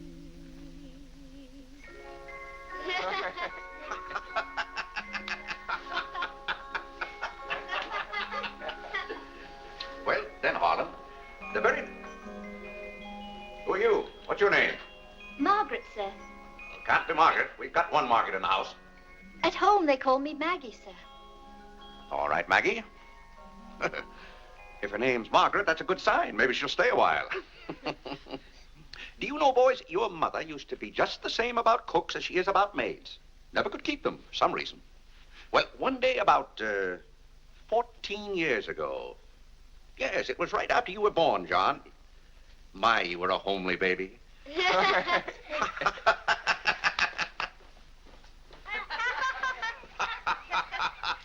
you, Margaret. Good morning, boys. Good morning, Good morning, Mother. Good morning, Claire. Morning, Vinny. Why, you look as though you were dressed for a wedding. Do I, dear? Yes. Have a good night. Yes, thank you, Claire. Sit down, Vinny. Sit down, boys. Oh, thank you, Clarence. Well, seems to me everyone's all dressed up this morning. What's on the program for this fine day? Well, this afternoon, May Lewis's mother's giving a party for everyone in May's dancing class. Harlan's going to that. I don't want to go, Mama. Harlan, don't you want to go to a party and get ice cream and cake?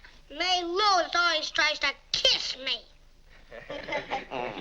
When you get a little older, you won't object to girls wanting to kiss you. Will he, Clarence? This is for you, Mr. Day. Where shall I put it? Oh, that's for me, I think. Take it upstairs, Maggie. Wait a minute, Maggie. Bring it here. That's it. See, it's for me, Father, Clarence Day Jr. Let me look. Well, that's from McCreary's. And it's marked charge. What is it? Claire, it's all right. It's nothing for you to worry about. Well, at least I think I should know what's being charged to me. What is it? Claire, stop your fussing. It's a new suit of clothes for Clarence, and it isn't costing you a penny. It's marked charge $15. It's costing me $15. And I told Clarence... Claire, can't you take my word? It isn't costing you a penny. I'd like to have you explain why it isn't. Because Clarence took the pug dog back and got the suit instead. Of course. And they'll charge me $15 for the suit. Nonsense, Claire. We gave them the pug dog for the suit, don't you see? Then they'll charge me $15 for the pug dog. But, Claire, they can't. We haven't got the pug dog. We sent that back. Well... But... Well, now, wait a minute, Vinny. The suit... Well, there's something wrong with your reasoning. Well, Claire, I'm surprised at you when you're supposed to be so good at figures. That's perfectly clear to me. Vinny, they're going to charge me for one thing or the other. Don't you let them.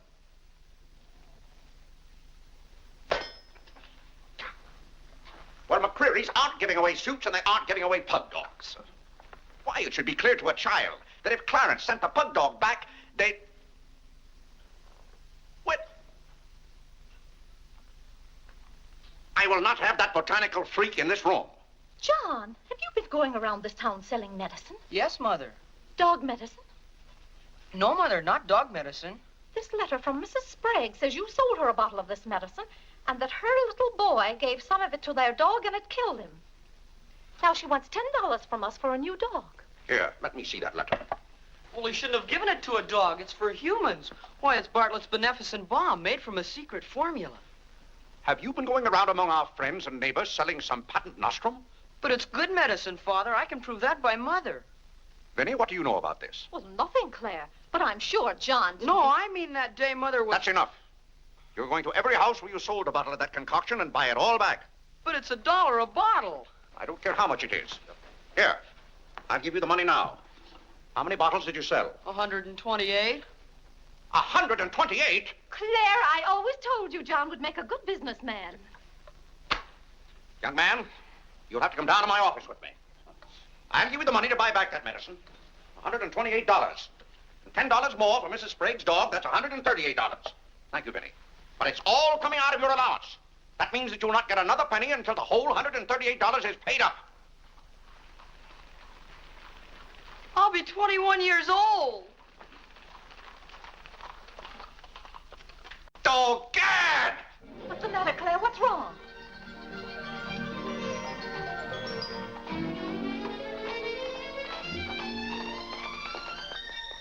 Those gypsies are back.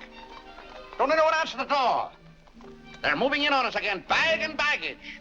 I won't have it, I tell you. I won't have it. Now, Claire. Don't let them in. Claire, hush up. They'll hear you. Tell them to get back in that cab and drive right on to Ohio. As if we could turn our own relatives away. But they're extravagant enough to take cabs when horse cars run right by our door. And now you be quiet and behave yourself. John, come help with the baggage. Why do they always have to pounce on us without any warning? Cora, Mary. Well, it's so good to have you back again. How are you, Vinny? We've been so worried about you. Oh, I'm fine now. Did you have fun in Springfield? Was it? John. My, you're still growing. Thank you, Cousin John, Cora. go get the baggage. There's Hello. Whitney. How are you, darling? Fine, thank you. And little Harlow. Have you been a good boy? No. Claire, the girls are here. Cousin Claire, here we are again. My, it's so nice to be back. How do you do, Mr. Day? How do you do? Come and sit down and have some breakfast with us. Oh, we had breakfast at the depot. Well, we've practically finished ours. I haven't finished my breakfast. Well, then sit down, Claire. Come and have a cup of coffee anyway. Oh, thank Mary, you, sit over Betty. there. Cora, Maggie, clear those places. My, this seems so natural. Claire, don't let your kippers get cold. Maggie, serve some coffee. Yes. Oh, where's Clarence? Well, he must be upstairs moving his things so you can have his room again. Oh, Vinny, we can't stay overnight. Grandpa Ebbs has been sailing very fast, and that's why I have to hurry back. We're leaving on the 5 o'clock train this afternoon. Well, Cora, it certainly is good to see you again.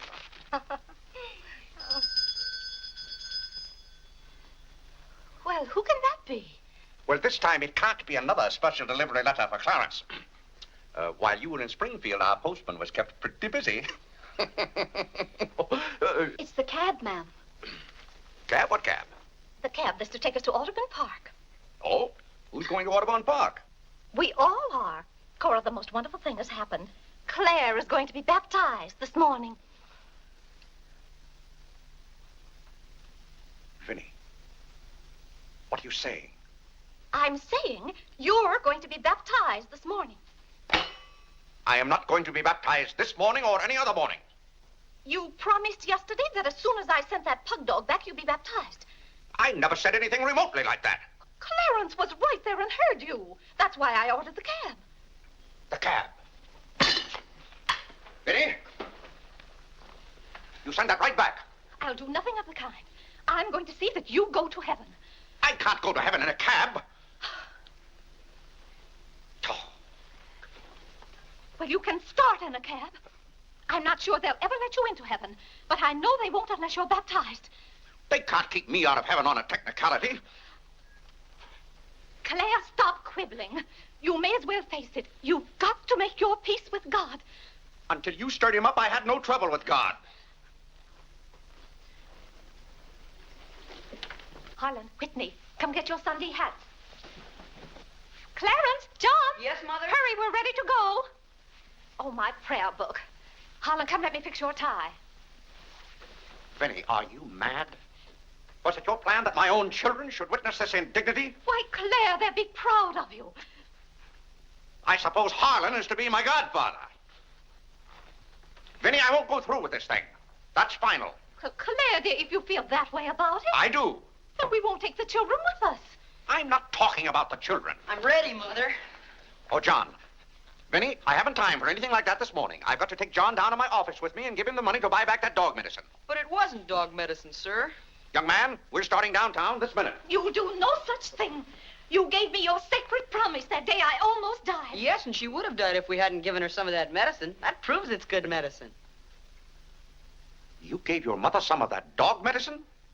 John, you didn't. Yes, we did, Mother. We put some in your tea that morning. Oh, John. Do you realize you might have killed your mother? You did kill Mrs. Sprague's dog.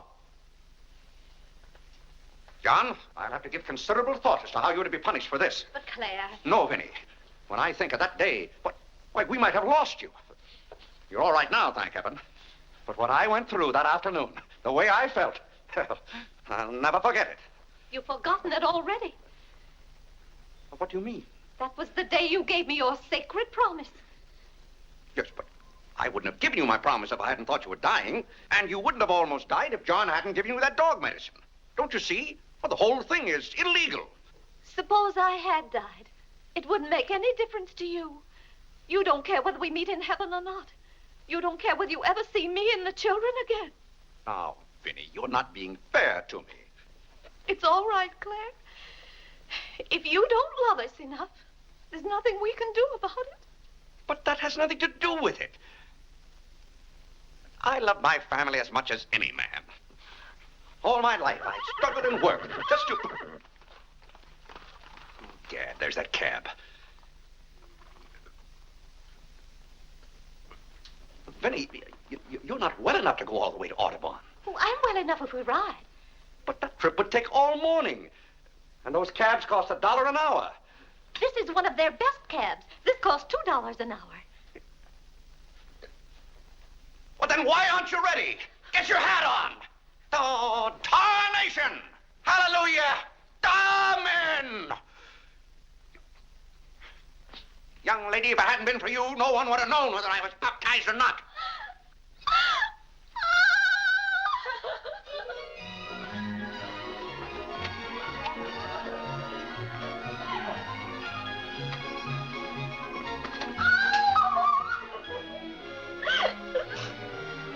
Oh, Gad! Good morning, Mr. Day. Going to the office? No. I'm going to be baptized.